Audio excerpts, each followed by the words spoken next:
Langit yang tadinya penuh badai api kini perlahan mereda, meninggalkan suasana mencekam yang terasa hingga ke tulang. Ketika badai itu menghilang sepenuhnya, 3 sosok muncul dalam pandangan semua orang. 2 di antaranya adalah lelaki tua berjubah hitam dan putih, yang penampilannya langsung menarik perhatian banyak orang. Dengan wajah dingin dan ekspresi yang tak terbaca, mereka berdiri kokoh di udara. Identitas mereka jelas, 2 tetua dari Aula Jiwa, sosok dengan reputasi yang menakutkan di benua Douki. Meskipun mereka terlihat tenang, ada keraguan di mata mereka. Kerusakan yang mereka saksikan di aula cabang jelas bukan sesuatu yang kecil. Mereka tahu, jika ini diselidiki, bahkan mereka akan kesulitan meloloskan diri dari tanggung jawab. Namun, fokus utama semua orang tidak tertuju pada mereka, melainkan pada sosok ketiga, hantu tua Zai Xing. Kondisinya begitu menyedihkan hingga membuat siapapun yang melihatnya merasa ngeri. Tubuhnya berlumuran darah, kulit dan daging di beberapa tempat tampak terkoyak. Lengan kanannya benar-benar hilang, hanya meninggalkan bekas luka berdarah yang terus meneteskan cairan merah. Ekspresi Zai Xing yang biasanya angkuh ini berubah menjadi penuh rasa sakit dan amarah yang mendalam. Melihat hantu tua Zai Xing dalam kondisi seperti itu, Feng Zunze, Mugu Tua, dan yang lainnya tidak bisa menyembunyikan keterkejutan mereka. Hati mereka gemetar saat menyadari apa yang baru saja terjadi. Bagaimana mungkin seorang ahli puncak Douzun bintang 5 bisa dipaksa ke kondisi seperti ini oleh Xiao Yan, seorang Douzong bintang 9? Mugu Tua bahkan tanpa sadar menelan ludah, wajahnya pucat pasi. Pandangannya beralih ke Xiao Yan, yang kini dalam pelukan Zian, dengan mata penuh rasa takut. Sebelumnya, ia pernah memandang rendah pemuda ini. Namun, sekarang ia hanya bisa merasa beruntung bahwa teratai api yang mengerikan itu tidak pernah diarahkan padanya. Jika itu terjadi, ia tahu ia tidak akan berdiri di sini lagi. Sementara itu, hantu tua Zai Xing terbatuk keras, darah segar mengalir dari mulutnya tanpa henti. Beberapa bagian organ dalam bahkan tampak keluar bersama darah itu, menandakan betapa parah luka yang ia derita. Kekalahan ini bukan hanya membuatnya kehilangan lengan, tetapi juga memberikan kerusakan besar pada tubuh dan jiwanya. Meskipun ia selamat, kemungkinan besar kekuatannya akan stagnan selamanya. Bunuh bocah itu! Hantu tua Zai Xing berteriak dengan suara serak, amarah membakar di matanya. Ia tidak peduli dengan tubuhnya yang hampir hancur, satu-satunya yang ada di pikirannya adalah kebencian mendalam terhadap Xiao Yan. Ia, seorang Douzun bintang 5 yang berdiri di puncak kekuatan, telah dipermalukan di hadapan banyak orang. Kebanggaan dan harga dirinya telah dihancurkan sepenuhnya.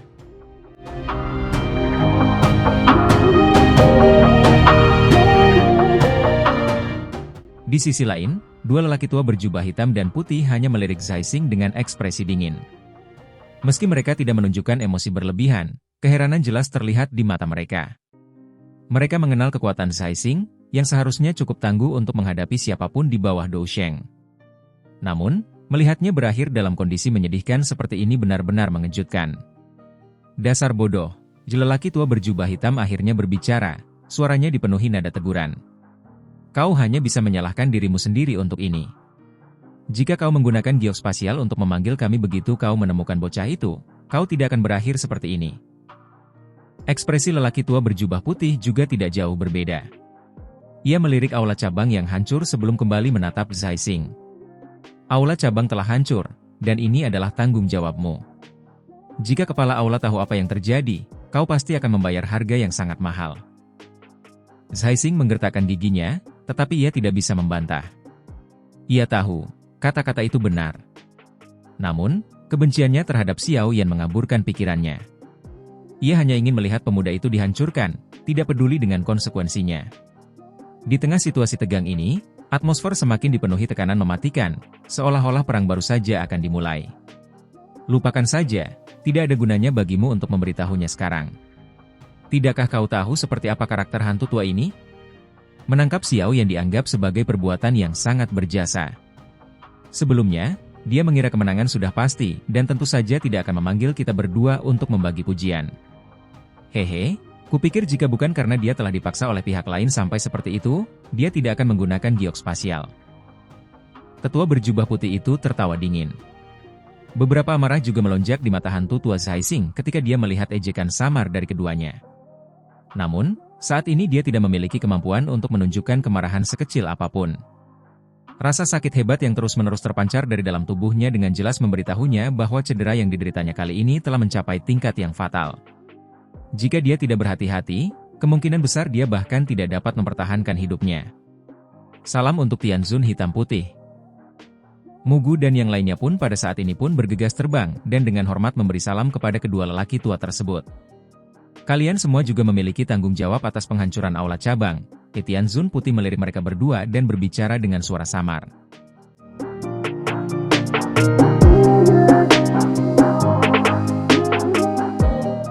Ekspresi Mugu dan yang lainnya berubah setelah mendengar ini. Namun, mereka tidak berani mengatakan apapun lagi. Yang bisa mereka lakukan hanyalah tersenyum pahit dan mengakuinya. Saat ini, satu-satunya cara bagi kalian semua untuk menggunakan jasa untuk menebus kesalahan kalian adalah dengan menangkap Xiao Yan. Kalian semua harus menyadari hal ini, kata Tianzun hitam dengan dingin. Mugu dan yang lainnya buru-buru mengangguk. Dilihat dari kondisi Xiao Yan, dia jelas telah bertarung dengan hantu tua Zai Xing hingga mereka berdua terluka parah. Dia seharusnya tidak bisa lagi menggunakan serangan teratai api yang mengerikan itu. Tianzun putih menepuk-nepuk hantu tua Zai Xing dengan lembut. Sebuah kekuatan lembut memasuki lembah. Masih ada beberapa anggota Istana Jiwa yang berhasil mempertahankan kehidupan kecil mereka di sana.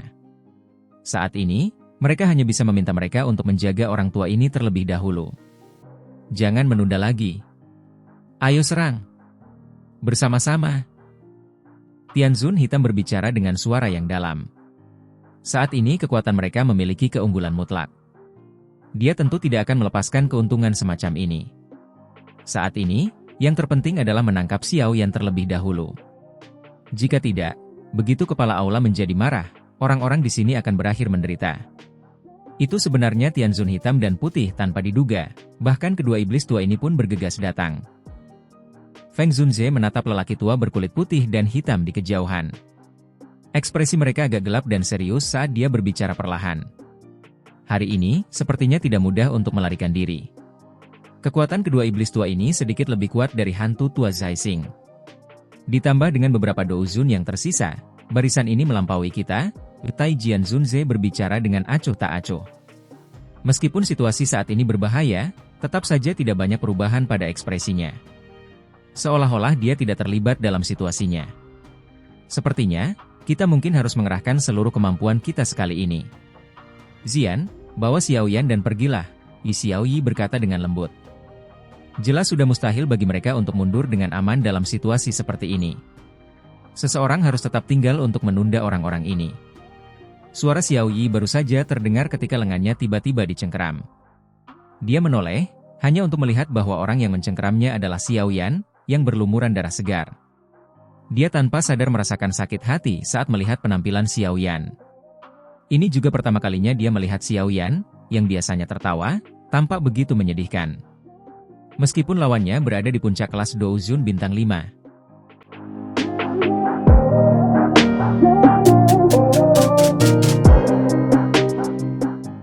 Jangan tinggalkan kata-kata terakhir. Bukan tidak mungkin untuk melarikan diri. Zian menggertakkan gigi peraknya. Dia tampak telah membuat beberapa keputusan saat berbicara dengan suara yang dalam. Kalian semua harus segera mengikutiku. Jangan ragu. Jika tidak, bahkan aku tidak akan punya solusi. Zian tidak memberi mereka waktu untuk bertanya setelah kata-katanya terdengar. Dia menggigit ujung lidahnya dan setetes darah emas gelap tiba-tiba keluar. Akhirnya, darah itu mendarat di ujung jarinya. Ekspresi Zian menjadi pucat pasi saat setetes darah emas ini muncul. Bahkan tubuhnya mulai bergoyang tak stabil. Zian dengan paksa menstabilkan tubuhnya. Segel tangannya berubah.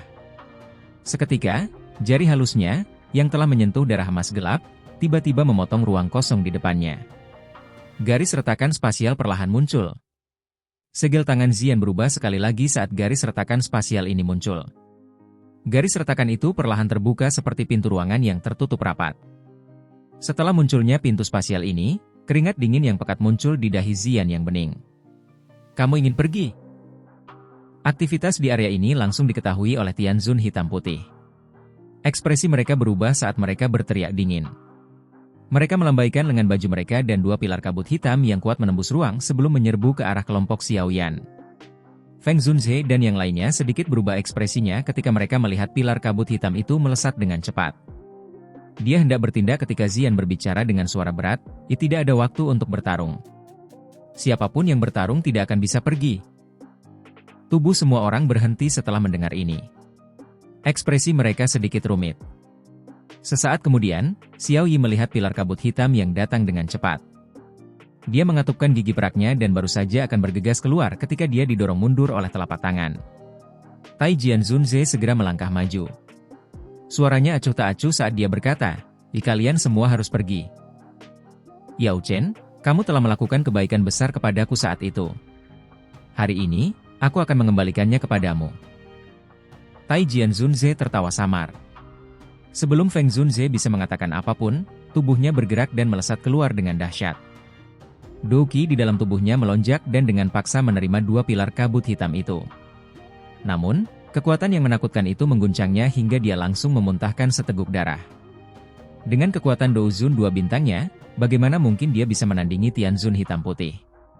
Haha, aku telah membalas dendamku. Yang kuinginkan hanyalah kematian. Bisa mati di tangan aula jiwa Tianzun sungguh berharga. Tai Jianzunze mengusap jejak darah dari sudut mulutnya. Dia tertawa terbahak-bahak ke arah langit. Seketika, semua orang tercengang saat mengetahui bahwa Doqi di dalam tubuh itu tiba-tiba menjadi liar dan ganas saat ini. Hati-hati. Orang ini akan menghancurkan dirinya sendiri.